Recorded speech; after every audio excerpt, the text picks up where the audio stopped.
दोस्तों 1862 में स्वीडन के एक जजीरे ओकनो में एक लड़की पैदा हुई। इसका नाम कैरोलाइना ओल्सन था। ये अपने माँ बाप और 4 भाइयों के साथ हंसी खुशी अपने घर में रहती थी।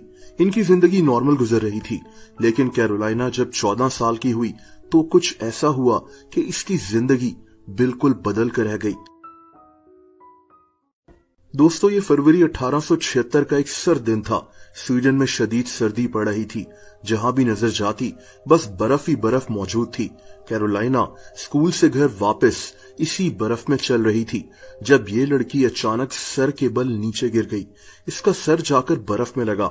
वैसे तो ये एक मामूली सा वाकया लग रहा था, लेकिन कैरोलाइना के साथ अब जो होने वाला था वो नाकाबिले यकीन था। दोस्तों कैरोलाइना बेहोश हो चुकी थी। ऐसा लग रहा था जैसे ये कोमा में चली गई हो।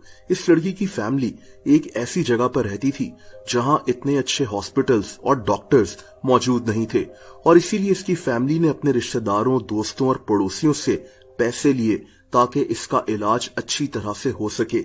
लेकिन दोस्तों डॉक्टर्स परेशान थे कि कैरोलाइना के साथ हो क्या गया है। डॉक्टर्स समझ ही नहीं पा रहे थे कि कैरोलाइना कोमा में चली गई है या फिर इसके साथ कोई और मसला है। नॉर्मली कोई चोट लगने के बाद इंसान फौरन कोमा में जा सकता है, लेकिन कैरोलाइना आहिस्ता आहिस्ता एक ऐसी स्टेट में जा रही थी जहां ये दिन भर सोती रहती थी, और एक दिन इसने जागना ही बंद कर दिया। दिन हो या रात कैरोलाइना बस सोती रहती थी। इसका वजन तो नहीं गिरा, लेकिन इसके बाल और नाखून बढ़ना बंद हो गए। अब दोस्तों उस दौर में मेडिकल साइंस इतनी एडवांस तो हुई नहीं थी, इसीलिए डॉक्टर्स ये समझ ही नहीं सके कि कैरोलाइना के साथ क्या हो रहा है। बहरहाल 1882 में कैरोलाइना को सोते हुए 6 साल हो चुके थे। ये ठीक नहीं हो रही थी, और तभी इसकी फैमिली ने डिसाइड किया कि इसको लेकर एक बड़े शहर जाया जाएगा जहां इसका इलाज करवाया जा सके। दोस्तों ये लोग स्वीडन के शहर ओस्कारशाम चले गए। यहाँ ऐसे डॉक्टर्स मौजूद थे जो इलेक्ट्रिक शॉक थेरेपी से इलाज करना जानते थे। कैरोलाइना को इलेक्ट्रिक शॉक्स दिए गए, लेकिन इसका भी कोई फायदा नहीं हुआ। कैरोलाइना अभी भी सो रही थी। यहाँ एक बात जो कैरोलाइना की फैमिली नोटिस करती थी वो ये थी कि सोने के बावजूद ये लड़की कभी कभार इनकी बातों पर रिस्पॉन्ड करती थी। जैसा कि जब इसके एक भाई की मौत हो गई तो इसकी फैमिली को लगा कि कैरोलाइना बकायदा दुख में है, लेकिन ये ना तो आंखें खोल पा रही थी और ना ही कुछ बोल सकती थी। अब पूरा मुमकिन है कि ये लड़की कोमा में ही हो, लेकिन उस वक्त डॉक्टर्स इसकी बीमारी को समझ ही ना सके हों।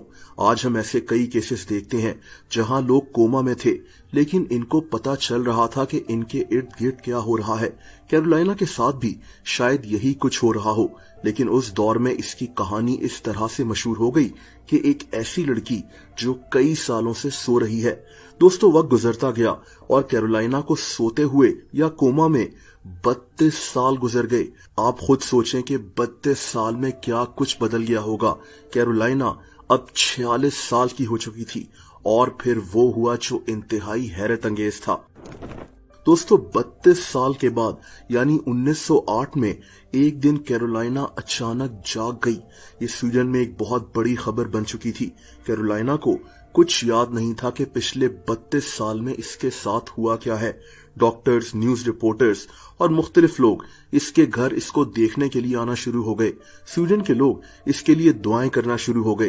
कहते हैं कि इसके बाद कैरोलाइना एक नॉर्मल जिंदगी जीना शुरू हो गई थी, जैसे इसको कभी कुछ हुआ ही ना हो। ये मजीद 42 साल तक जिंदा रही। इसकी मौत 1950 में 88 साल की उम्र में हुई थी। इसको आज भी लोग भुला नहीं सके। एक ऐसी लड़की जो 32 साल तक सोती रही।